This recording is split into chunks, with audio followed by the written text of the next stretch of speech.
Hi hello എല്ലാവർക്കും പുതിയൊരു വീഡിയോയിലേക്ക് സ്വാഗതം. അപ്പോൾ ഇന്ന് നമ്മൾ ചാന്ദ്രദിനത്തോടനുബന്ധിച്ച ഏറ്റവും പ്രധാനപ്പെട്ട കുറച്ച് ചോദ്യങ്ങളാണ് ഡിസ്കസ് ചെയ്യാൻ പോകുന്നത്. അപ്പോൾ നമുക്ക് നേരെ ചോദ്യങ്ങളിലേക്ക് പോയാലോ. അതിനു മുമ്പ് ഈ വീഡിയോ കണ്ടിട്ട് നിങ്ങൾക്ക് ഉപകാരപ്പെട്ടു എന്ന് തോന്നുകയാണെങ്കിൽ ഈ ചാനൽ സബ്സ്ക്രൈബ് ചെയ്യാൻ മറക്കരുത്. നിങ്ങളുടെ അഭിപ്രായങ്ങൾ തീർച്ചയായും കമന്റായി രേഖപ്പെടുത്തുക. അപ്പോൾ നമുക്ക് നേരെ ചോദ്യങ്ങളിലേക്ക് കിടക്കാം. ഒന്നാമത്തെ ചോദ്യം, ചാന്ദ്രദിനമായി ആചരിക്കുന്നത് എന്നാണ് ചാന്ദ്രദിനമായി ആചരിക്കുന്നത്? എന്നാണ്? ജൂലൈ 21-നാണ്. എപ്പോഴാണ്? ജൂലൈ 21-നാണ് ചാന്ദ്രദിനമായി ആചരിക്കുന്നത്. അടുത്ത ചോദ്യം, ഭൂമിയുടെ ഒരേ ഒരു ഉപഗ്രഹം ഏതാണ്? ഭൂമിയുടെ ഏക ഉപഗ്രഹം ഏതാണ്? ചന്ദ്രനാണ്. ഭൂമിയുടെ ഏക ഉപഗ്രഹമാണ് ചന്ദ്രൻ. എന്നാൽ ഇന്ത്യയുടെ ആദ്യത്തെ കൃത്രിമ ഉപഗ്രഹം ഏത് എന്ന് ചോദിച്ചാൽ ഏതാണ്? ആര്യഭട്ടയാണ്. ഏതാണ്? ഇന്ത്യയുടെ ആദ്യ കൃത്രിമ ഉപഗ്രഹമാണ് ആര്യഭട്ട. ഏതാണ്? ഇന്ത്യയുടെ ആദ്യ കൃത്രിമ ഉപഗ്രഹം ആര്യഭട്ടയാണ്. ഭൂമിയുടെ ഒരേ ഒരു ഉപഗ്രഹം ഏതാണെന്നാണ് ചോദ്യം. എന്താണ്? ചന്ദ്രനാണ്. ഏതാണ് ഭൂമിയുടെ ഒരേ ഒരു ഉപഗ്രഹം? ചന്ദ്രൻ. ഇന്ത്യയുടെ ആദ്യ കൃത്രിമ ഉപഗ്രഹം, കൃത്രിമമായി നിർമ്മിച്ച ഉപഗ്രഹമാണ് ഏത്? ആര്യഭട്ട. ഏതിന്റെ? ഇന്ത്യയുടെയാണ്. ഇന്ത്യയുടെ ആദ്യ കൃത്രിമ ഉപഗ്രഹമാണ് ആര്യഭട്ട. ചന്ദ്രനിൽ ഇറങ്ങിയ ആദ്യ ബഹിരാകാശ പേടകം ഏതാണ്? ലൂണ 2 ആണ്. ചന്ദ്രനിൽ ഇറങ്ങിയ ആദ്യ ബഹിരാകാശ പേടകമാണ് ലൂണ 2. ചന്ദ്രനിൽ ഇറങ്ങിയ ആദ്യ ബഹിരാകാശ പേടകം ഏതാണ്? ലൂണ 2 ആണ്. ചന്ദ്രനിൽ ദൃശ്യമാകുന്ന ആകാശത്തിന്റെ നിറം എന്താണ്? കറുപ്പാണ്. ചന്ദ്രനിൽ ദൃശ്യമാകുന്ന ആകാശത്തിന്റെ നിറം കറുപ്പാണ്. ഏതാണ്? കറുപ്പാണ്. സ്വയം പ്രകാശിക്കുന്ന ഗോളങ്ങളെ വിളിക്കുന്ന പേരെന്താണ്? സ്വയം പ്രകാശിക്കുന്ന ഗോളങ്ങളെ എന്ത് വിളിക്കും? എന്താണ്? നക്ഷത്രങ്ങൾ എന്ന് വിളിക്കും. സ്വയം പ്രകാശിക്കുന്ന ഗോളങ്ങളെ വിളിക്കുന്ന പേരാണ് നക്ഷത്രങ്ങൾ. എന്താണ്? നക്ഷത്രങ്ങൾ. ഇന്ത്യയുടെ ആദ്യ ബഹിരാകാശ സഞ്ചാരി ആരാണ്? രാകേഷ് ശർമ്മയാണ്. ആരാണ്? രാകേഷ് ശർമ്മ. ഇന്ത്യയുടെ ആദ്യ ബഹിരാകാശ സഞ്ചാരി രാകേഷ് ശർമ്മയാണ്. അടുത്ത ചോദ്യം, ഇന്ത്യൻ ബഹിരാകാശ ഗവേഷണത്തിന്റെ പിതാവ് എന്നറിയപ്പെടുന്നത് ആരാണ്? ഇന്ത്യൻ ബഹിരാകാശ ഗവേഷണത്തിന്റെ പിതാവ് ആരാണ്? വിക്രം സാരാഭായ് ആണ്. ഇന്ത്യൻ ബഹിരാകാശ ഗവേഷണത്തിന്റെ പിതാവാണ് വിക്രം സാരാഭായ്.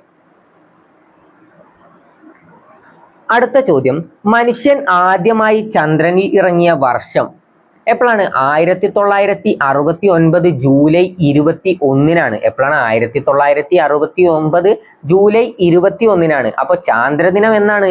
മനുഷ്യൻ ആദ്യമായി ചന്ദ്രനിൽ ഇറങ്ങിയ ദിവസമാണ് ചാന്ദ്രദിനമായി ആചരിക്കുന്നത്. എപ്പോഴാണ്? ജൂലൈ 21-നാണ്.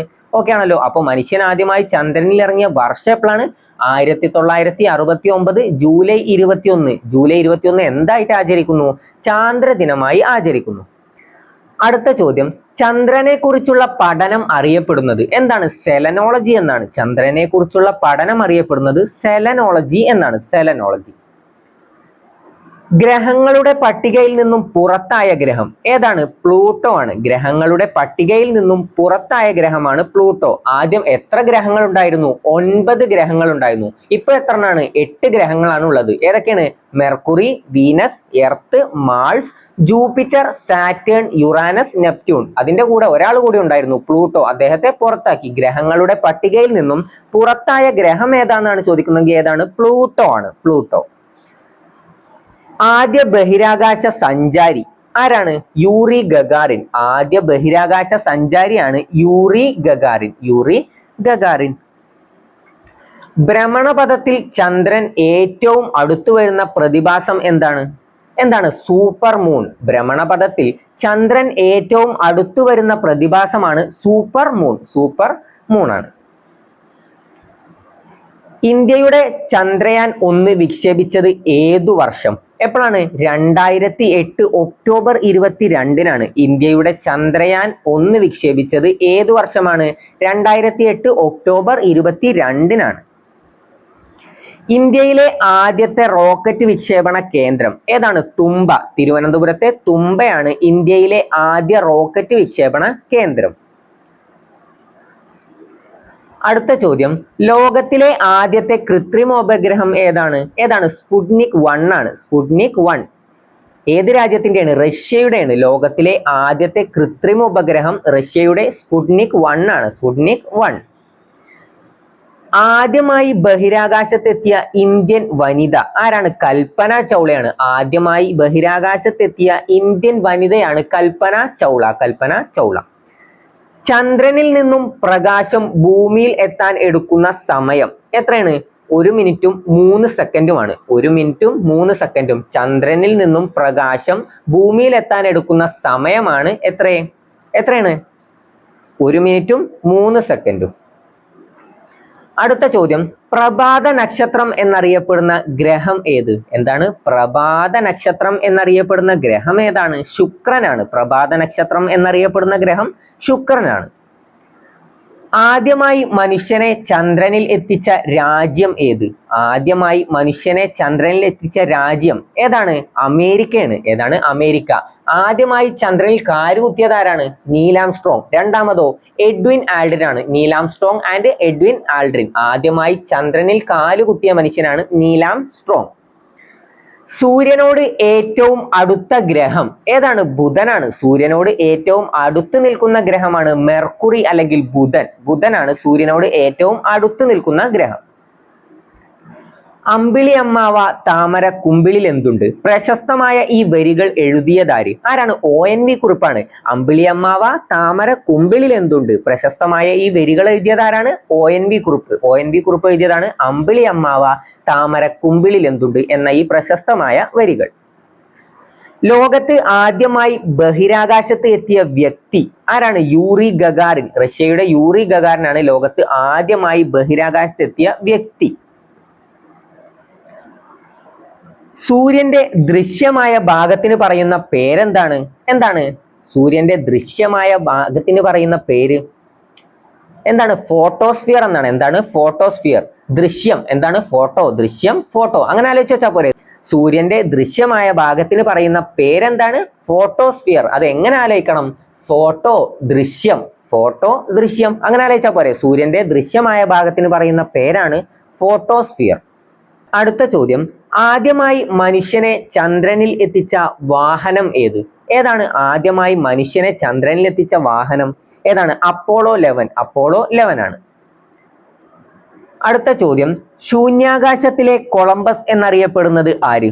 ശൂന്യാകാശത്തിലെ കൊളംബസ് എന്നറിയപ്പെടുന്നത് ആരാണ്? നീൽ ആംസ്ട്രോങ് ആണ്. ആരാണ്? Neil Armstrong. ആദ്യമായി ചന്ദ്രനിൽ കാലുകുത്തിയ വ്യക്തിയാണ് നീൽ ആംസ്ട്രോങ്. ശൂന്യാകാശത്തിലെ കൊളംബസ് എന്നറിയപ്പെടുന്നത് നീൽ ആംസ്ട്രോങ് ആണ്. സൗരയുധം സ്ഥിതി ചെയ്യുന്നത് ഏത് ഗാലക്സിയിലാണ്? സൗരയുധം ഏത് ഗാലക്സിയിലാണ് സ്ഥിതി ചെയ്യുന്നത്? ആകാശഗംഗ. ആകാശഗംഗ അല്ലെങ്കിൽ മിൽക്കി വേ. ഏതാണ്? ആകാശഗംഗ. സൗരയുധം സ്ഥിതി ചെയ്യുന്നത് ആകാശഗംഗ എന്ന ഗാലക്സിയിലാണ്. ഉപഗ്രഹങ്ങൾ ഇല്ലാത്ത ഗ്രഹങ്ങൾ ഏതൊക്കെയാണ്? ബുധൻ ആൻഡ് ശുക്രൻ. ശുക്രനും ബുധനുമാണ് ഉപഗ്രഹങ്ങൾ ഇല്ലാത്ത ഗ്രഹങ്ങൾ. ഏതൊക്കെയാണ്? ശുക്രൻ, ബുധൻ. മിസൈൽ മാൻ എന്നറിയപ്പെടുന്ന ഇന്ത്യൻ ശാസ്ത്രജ്ഞൻ ആരാണ്? APJ അബ്ദുൽ കലാം ആണ്. മിസൈൽ മാൻ ഓഫ് ഇന്ത്യ എന്നറിയപ്പെടുന്നത് ആരാണ്? APJ അബ്ദുൽ കലാം ആണ്. APJ അബ്ദുൽ കലാം. അടുത്ത ചോദ്യം, ലോകത്ത് ഏറ്റവും ചെലവ് കുറഞ്ഞ ചന്ദ്രദൗത്യം ഏതാണ്? ലോകത്തിലെ ഏറ്റവും ചെലവ് കുറഞ്ഞ ചന്ദ്രദൗത്യം ഏതാണ്? ചന്ദ്രയാനാണ്. ചന്ദ്രയാൻ. ഇന്ത്യയുടെ ചന്ദ്രയാനാണ് ലോകത്ത് ഏറ്റവും ചെലവ് കുറഞ്ഞ ചാന്ദ്രദൗത്യം. ആദ്യ ശ്രമത്തിൽ തന്നെ ചൊവ്വ ദൗത്യം വിജയിച്ച ഏക രാജ്യം. ആദ്യ ശ്രമത്തിൽ തന്നെ ചൊവ്വ ദൗത്യം വിജയിച്ച ഏക രാജ്യം ഏതാണ്? ഇന്ത്യയാണ്. ഏതാണ് ഇന്ത്യയുടെ ചൊവ്വ ദൗത്യം? മംഗൾയാനാണ്. ഏതാണ്? മംഗൾയാൻ. ആദ്യ ശ്രമത്തിൽ തന്നെ ചൊവ്വ ദൗത്യം വിജയിച്ച ഏക രാജ്യമാണ് ഇന്ത്യ. ഇന്ത്യക്കാരെ ബഹിരാകാശത്ത് എത്തിക്കാനുള്ള ISROയുടെ പദ്ധതി ഏതാണ്? ഗഗൻയാൻ. ഇന്ത്യക്കാരെ ബഹിരാകാശത്ത് എത്തിക്കാനുള്ള ISROയുടെ പദ്ധതിയാണ് ഗഗൻയാൻ.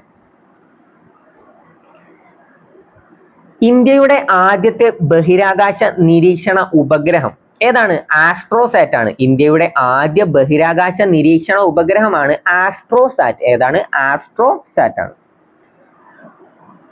അടുത്ത ചോദ്യം, ദൂരദർശിനി കണ്ടുപിടിച്ച ശാസ്ത്രജ്ഞൻ ആരാണ്? ഗലീലിയോ ഗലീലിയാണ്. ദൂരദർശിനി കണ്ടുപിടിച്ച ശാസ്ത്രജ്ഞനാണ് ഗലീലിയോ ഗലീലി. ദൂരദർശിനി ആരാണ് കണ്ടുപിടിച്ചത്? ഗലീലിയോ ഗലീലിയാണ്. ബഹിരാകാശത്തെത്തിയ ആദ്യ വനിത ആരാണ്? വാലന്റീന തെരസ്കോവയാണ്. ആരാണ്? വാലന്റീന തെരസ്കോവ. ബഹിരാകാശത്തെത്തിയ ആദ്യ വനിതയാണ് വാലന്റീന തെരസ്കോവ.